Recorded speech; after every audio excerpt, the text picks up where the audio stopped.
Assalamualaikum warahmatullahi wabarakatuh. Selamat pagi anak-anak. Hari ini kita belajar daring dan tetap semangat untuk mengikuti pembelajaran daring kita hari ini. Nah, materi kita selanjutnya, minggu lalu kita membahas tentang jaringan pada tumbuhan. Sekarang yang kita bahas adalah organ pada tumbuhan atau bagian-bagian pada tubuh tumbuhan, di mana bagian dari tubuh tumbuhan ini merupakan satu kesatuan sehingga tumbuh-tumbuhan itu dapat melakukan aktivitas hidupnya. Bagian pada tubuh tumbuhan terdiri atas akar, batang, daun, bunga dan buah. Nah, akar, perhatikan anak-anak. Akar adalah merupakan bagian tumbuhan yang penting. Nah, di sini fungsi dari akar apa anak-anak? Yaitu pertama menancapkan tumbuhan ke dalam tanah, kemudian menyerap zat hara dan air dari dalam tanah, kemudian menegakkan batang dan sebagai tempat penyimpanan cadangan makanan, misalnya pada tanaman wortel, lobak, dan ubi kayu. Itu fungsinya ya anak-anak. Nah, kita lihat setelah itu bagian dari akar, kita lihat bagian dari akar itu ada bagian pada batang akar, cabang akar, rambut akar, dan ujung akar. Ini memiliki kesatuan yang fungsinya berbeda-beda ya anak-anak. Nah, kemudian bentuk akar. Bentuk akar ada dua macam anak-anak berdasarkan bakal biji atau keping bijinya, yaitu akar tunggang dan akar serabut. Akar tunggang yaitu akar yang dimana memiliki akar utama yang bercabang ke bawah, ya, memiliki akar utama. Sedangkan akar serabut itu akar yang dari pangkal sampai ujung itu bentuknya sama. Nah, akar tunggang itu contohnya pada tumbuhan dikotil, akar serabut itu contohnya pada tumbuhan monokotil atau berkeping satu ya anak-anak. Nah, kemudian pada umumnya akar itu menancapkan ke dalam tanah, tapi ternyata ada beberapa akar yang tidak langsung ke dalam tanah, seperti akar gantung atau akar udara. Nah, akar yang tumbuh pada cabang dan tidak mencapai tanah, ini akar gantung, yaitu akar ini berfungsi menyerap air dan gas dari udara. Akar gantung di sekitar kalian bisa kalian lihat contoh dari beberapa tumbuhan, kalian cari ya, contoh tumbuhan akar gantung. Kemudian akar pelekat. Nah, akar pelekat ini atau pelekat ini, akar ini ditemukan pada bagian ruas tumbuh-tumbuhan. Seperti pada tebu, itu memiliki akar ruas atau akar disebut juga tadi akar ruas ya. Kemudian akar pengisap. Nah, akar pengisap ini pada tumbuhan penempel. Dia menempelkan tumbuhan tersebut di akar pengisap tersebut.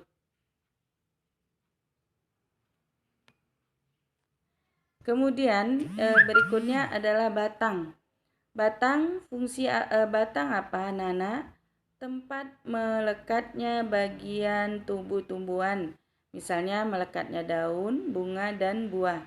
Kemudian mengangkut air dan zat hara dari akar ke daun, kemudian sebagai tempat pertukaran udara dan sebagai alat perkembangbiakan. Nah, ini dikatakan sebagai alat perkembangbiakan. Di sini misalnya kalau kita stek ya, itu melalui batang. Kemudian sebagai tempat penyimpanan cadangan makanan. Tadi misalnya pada ketela, rambat, kentang, dan sagu. Ini pada akar tadi, pada batang ya anak-anak. Nah, kemudian setelah pada batang kita bahas bagian dari batang itu nanti ada perbedaan batang yang lunak dan batang keras kemudian batang rerumputan. Itu kita lihat nanti di sini. Nah, ini dia bentuk batang. Ada batang yang lunak, ada batang yang keras, dan ada yang rerumputan. Batang lunak itu contohnya pada tumbuhan bayam. Kemudian batang keras itu tumbuhan yang menahun, yaitu pada mangga, jeruk, dan sebagainya. Dan batang rerumputan seperti pada ilalang yang memiliki rongga. Nah, kemudian di sini penampang melintang batang.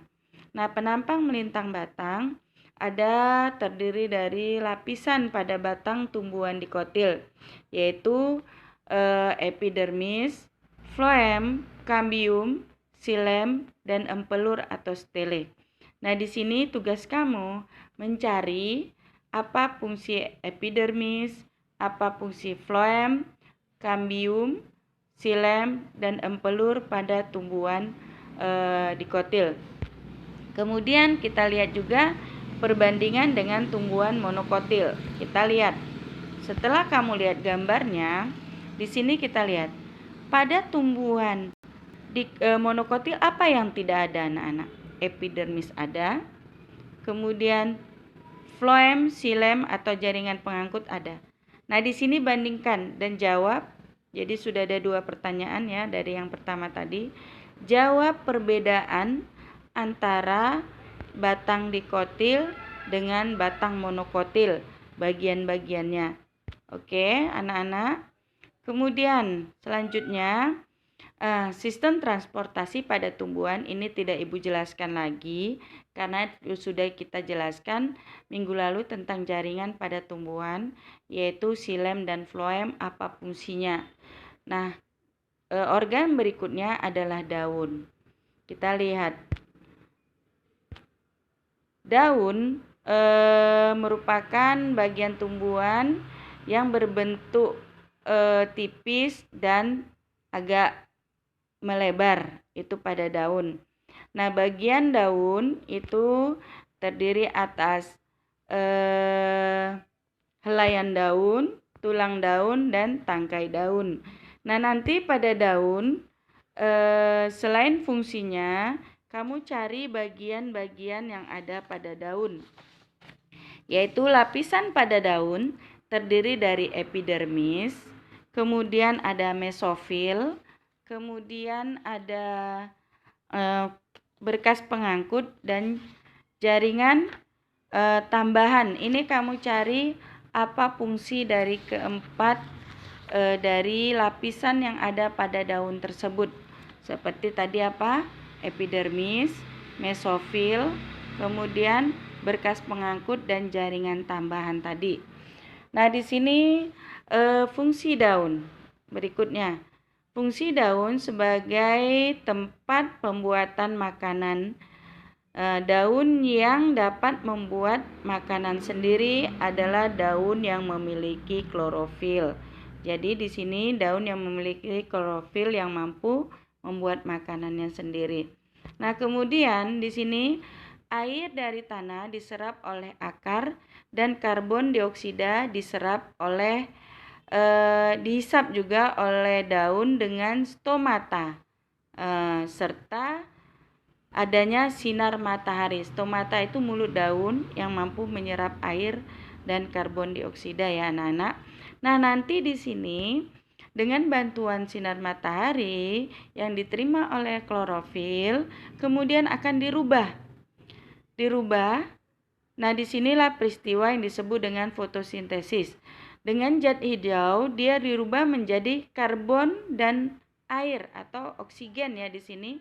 Pengubahan karbon dioksida dan air dengan bantuan sinar matahari disebut dengan peristiwa fotosintesis ya, anak-anak.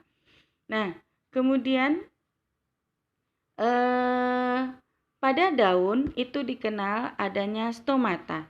Nah, stomata itu sebagai alat penapasan pada daun, pada tumbuhan membutuhkan udara untuk bernapas pada tumbuhan sehingga ada stomata.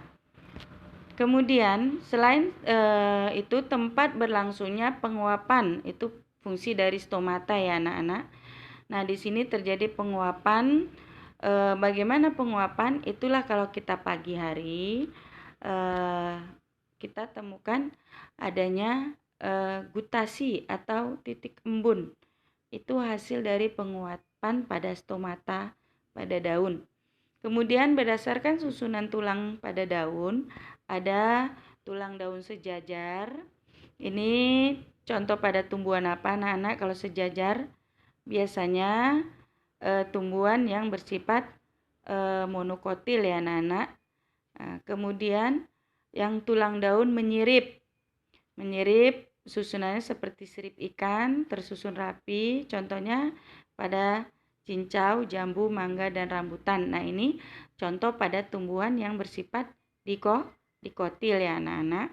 Kemudian tulang daun melengkung. Ini juga pada tumbuhan dikotil. Ya, pada daun sirih, gadung, lada, eceng gondok, dan genjer. Ini daunnya melengkung. Kemudian tulang daun menjari. Tulang daun menjari ini memiliki 3 tulang daun besar lebih dari 1 pangkal daun, misalnya singkong, pepaya, jarak, dan sebagainya. Kemudian berdasarkan jumlah helai daun pada tangkai daun, ada daun tunggal, itu pada daun mangga, jambu nangka, kemudian daun majemuk, contohnya putri malu dan lamtoro. Contoh lain juga bisa kamu cari. Itulah dia pada daun. Kemudian pada bunga. Bunga merupakan bagian terindah dari suatu tumbuhan, di mana bagian bunga itu terdiri dari benang sari, itu alat kelamin jantan. Benang sari terdiri atas kepala sari, kemudian dan tangkai sari. Kemudian putik.